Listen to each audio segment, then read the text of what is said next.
Bonjour et bienvenue à un nouvel épisode des Solutions pour la vie. Je suis Denis Morissette et à travers ces diverses capsules, je veux parler de sujets qui comptent vraiment, la vie, les grandes questions de la vie, la foi, les rêves, les relations et bien d'autres sujets encore. Aujourd'hui, je poursuis la série sur les abus spirituels. C'est déjà le 6e épisode et nous entrons maintenant dans une phase cruciale, l'impact de ces abus. Les effets sont nombreux, parfois invisibles, mais toujours profonds. C'est pourquoi nous allons prendre le temps d'en parler en toute franchise, sans détour, et cela en deux parties. Alors, abonnez-vous pour ne rien manquer. Et si vous voulez aller un peu plus loin, passez par un petit tour sur mon site web, denismorissette.com, et sur l'onglet blog, vous trouverez les textes complets de ces présentations. J'ai une foule de vidéos et de textes sur plein de sujets. Les abus spirituels laissent des traces profondes. Ce sont des blessures de l'âme qui mettent souvent beaucoup de temps, mais beaucoup de temps à guérir. Dans un prochain épisode, je parlerai plus en détail du processus de guérison, mais avant d'en arriver là, il est essentiel de comprendre l'impact que ces abus peuvent avoir sur une personne.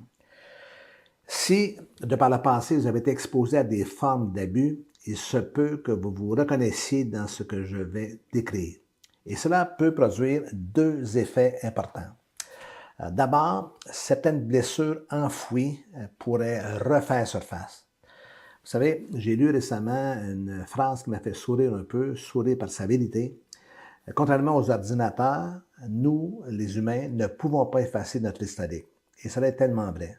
Les êtres humains, nos histoires, nos blessures restent inscrites quelque part à l'intérieur, dans nos rayons de bibliothèque intérieure, même quand on pense les avoir oubliés. Ensuite, pour d'autres, cela pourrait vous apporter un certain soulagement. Le fait, vous savez, de mettre des mots sur ce que vous avez vécu peut alléger et va alléger votre cœur et surtout dissiper ce vieux sentiment de ne pas être normal. Vous vous êtes sûrement déjà dit, de par le passé, je pensais que j'étais fou, je pensais que j'étais folle avec toutes ces réactions dans ma vie. Eh bien non, vous étiez, comme j'aime à le dire, normalement anormal. Pourquoi je dis cela? Parce que les réactions, les émotions, les blocages que vous avez ressentis ou que vous ressentez peut-être encore, ils sont réels. Ce n'est ni un caprice, ni une illusion. Ce que vous avez vécu a laissé une empreinte, mais cette empreinte peut être reconnue, comprise et petit à petit être apaisée. Les abus spirituels, sont souvent invisibles et trop souvent étouffés dans le silence. Pourtant, ils laissent des cicatrices intérieures durables. Comme je l'ai mentionné dans les épisodes précédents, ces abus se produisent lorsqu'une personne en position d'autorité se sert de la foi, de la Bible, des croyances, de la religion et parfois même de l'innocence ou de la confiance d'autrui pour manipuler, contrôler, dominer ou blesser. Les conséquences vont bien au-delà d'un simple malaise religieux. Elles s'enracinent dans l'âme et dans la personne et peuvent marquer celle-ci pour longtemps. Pour faciliter une bonne compréhension et soutenir au mieux les victimes, je vais volontairement éviter un langage trop technique, dis-je. Toutefois, il est important de souligner que les effets des abus spirituels sont profonds et relèvent dès le départ du stress post-traumatique. Le thème est bien connu maintenant. Le trouble du stress post-traumatique est une réaction psychologique grave qui peut survenir à la suite d'un événement traumatisant, d'une série d'événements marquants. Cela inclut des agressions violentes, des catastrophes naturelles ou même l'exposition prolongée à un climat de peur ou de domination. Les abus spirituels, bien qu'ils soient parfois invisibles aux yeux extérieurs, sont de véritables événements traumatiques. Ils touchent des zones extrêmement sensibles de notre personne, de notre être, notre relation avec Dieu, le sens de notre vie, notre dignité et la confiance que nous plaçons dans les autres. Ce type de traumatisme distingue par sa profondeur. Il ne se limite pas à ce que l'on pense ou ressent, il atteint ce qu'il y a de plus sacré en nous. La peur, la confusion et la honte s'y mêlent d'une manière particulièrement destructrice, car elles sont associées à la foi, aux valeurs et évidemment à l'image de Dieu. Nous allons commencer par les effets les plus visibles de l'abus spirituel. L'un des premiers constats, c'est l'impact, encore une fois, marqué que cet abus ou que les abus ont sur l'état émotionnel de la personne abusée. De nombreuses études montrent que les victimes vivent avec un large éventail d'émotions douloureuses, parfois pendant des années, voire toute leur vie. La première de ces émotions est la peur.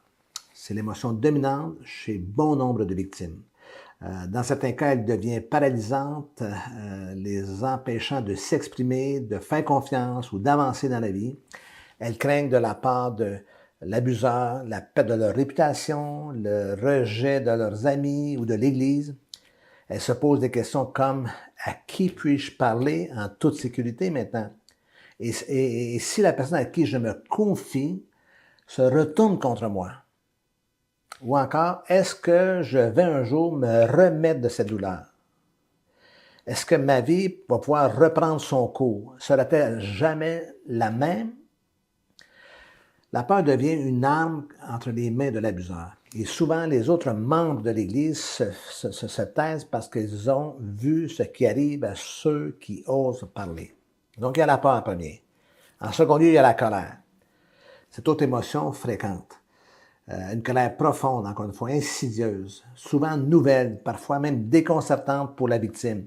Cette colère peut se diriger dans plusieurs directions.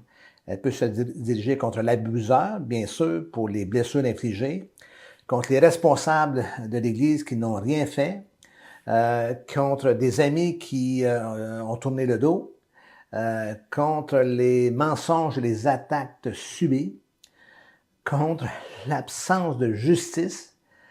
Et il y a aussi, bien souvent, une colère dirigée vers Dieu.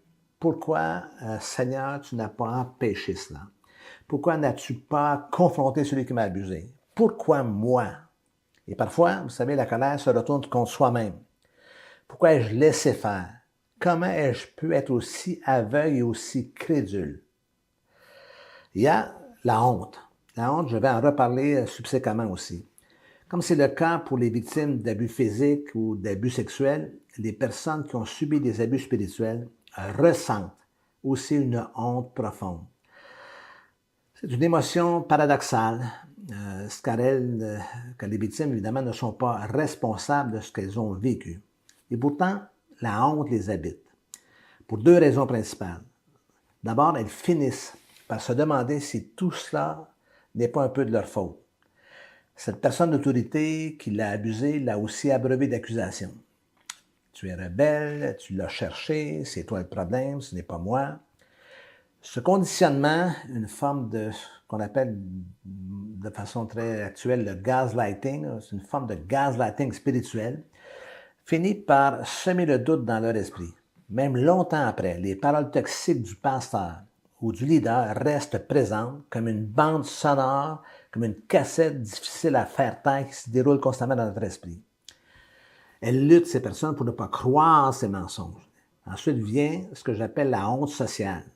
Beaucoup de victimes craignent ce que les autres pensent d'elles. Souvent, leur réputation a été entachée par l'abuseur et ceux qui prennent sa défense. Elles sentent que dans le regard des autres, c'est elles qui portent la faute. Et alors, dans chaque interaction, une question silencieuse les hante. Que pensent toutes ces personnes de moi? Est-ce qu'elles me croient ou me jugent? Même lorsqu'elles savent intérieurement qu'elles n'ont rien fait de mal, cette insécurité génère une honte persistante, injustifiée, mais bien réelle. Il y a bien sûr aussi la tristesse.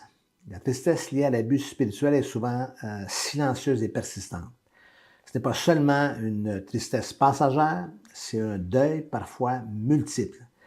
C'est le deuil d'une relation avec une communauté, avec une église qu'on aimait, d'un pasteur qu'on admirait ou d'un leader en qui on avait confiance.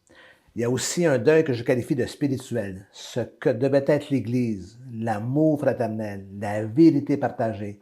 Tout cela s'est effondré. Et parfois, à la tristesse se mélange, encore une fois, la colère. J'ai perdu des années dans un environnement toxique. J'ai perdu ma joie, j'ai perdu ma foi, j'ai perdu ma paix. Peut-être difficile d'expliquer aux autres ce qu'on ressent dans ces moments.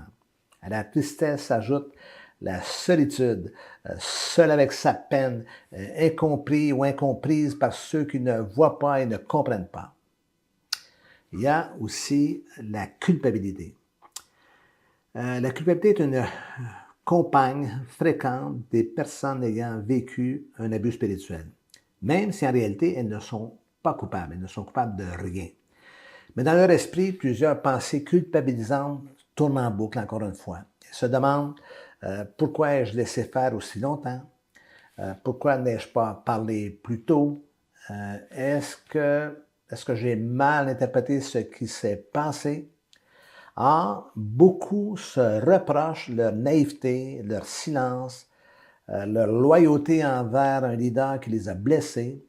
Elles ressentent une culpabilité pour ne pas avoir réagi ou pour avoir entraîné d'autres personnes même dans cet environnement toxique sans le savoir. Et parfois, cette culpabilité est alimentée par le discours religieux lui-même.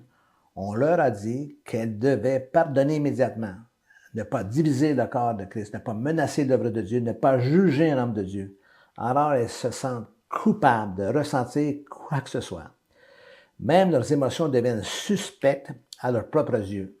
Cette culpabilité est épuisante parce qu'elle isole et enferme la victime dans une espèce de spirale intérieure alors qu'elle aurait eu besoin et qu'elle était en droit de recevoir de la compassion et une compréhension et du soutien. Enfin, il y a la confusion. La confusion est l'une des conséquences les plus déstabilisantes de l'abus spirituel. Pourquoi? Parce que ce type d'abus se cache sous des apparences de foi, d'amour et de vérité. Le langage utilisé est souvent biblique, les gestes paraissent spirituels et la personne qui abuse est parfois respectée, admirée, parfois même idolâtrée. Alors la victime se retrouve à se demander, est-ce que c'était vraiment un abus? Est-ce moi qui exagère? Est-ce que j'ai mal compris? Est-ce que j'ai bien vu? Ce brouillard mental est souvent le résultat d'un conditionnement que je qualifierais même de spirituel. On lui a peut-être appris à ne pas remettre en question l'autorité, à se méfier de ses émotions, à croire que douter, c'est péché. Le résultat, la victime même perd ses repères, ne sait plus à qui faire confiance, ni même si elle peut se faire confiance à elle-même. Cette confusion peut affecter non seulement sa compréhension de l'événement, mais aussi sa relation avec Dieu. Elle peut se dire, si Dieu a permis ça, est-ce qu'il m'aime réellement? Si c'est arrivé dans l'Église, où puis-je être en sécurité sur cette planète? Cette perte de clarté intérieure est profondément douloureuse, mais elle n'est pas irréversible. En sortant du silence, en mettant des mots sur ce qui a été vécu et en étant entouré de personnes bienveillantes, la confusion peut petit à petit laisser place à la lumière. Si vous avez aimé cette première capsule, le premier épisode sur l'impact des abus, pensez à vous abonner si ce n'est déjà fait et surtout, je vais vous encourager à partager autour de vous. Il y a fort à parier que quelqu'un dans votre entourage a vécu ce genre de situation. C'est une façon de les affranchir, de les libérer. Vos commentaires sont toujours les bienvenus. Ils m'encouragent et aident ces messages à rejoindre encore plus de personnes. Encore une fois, si un sujet vous tient à cœur, n'hésitez pas à m'en faire part. Rendez-vous sur denismorissette.com et sous l'onglet « Contact ». Vous pouvez m'écrire un mot. Merci d'avoir été là. Je vous souhaite une excellente semaine et on se retrouve très bientôt pour la suite de cette série.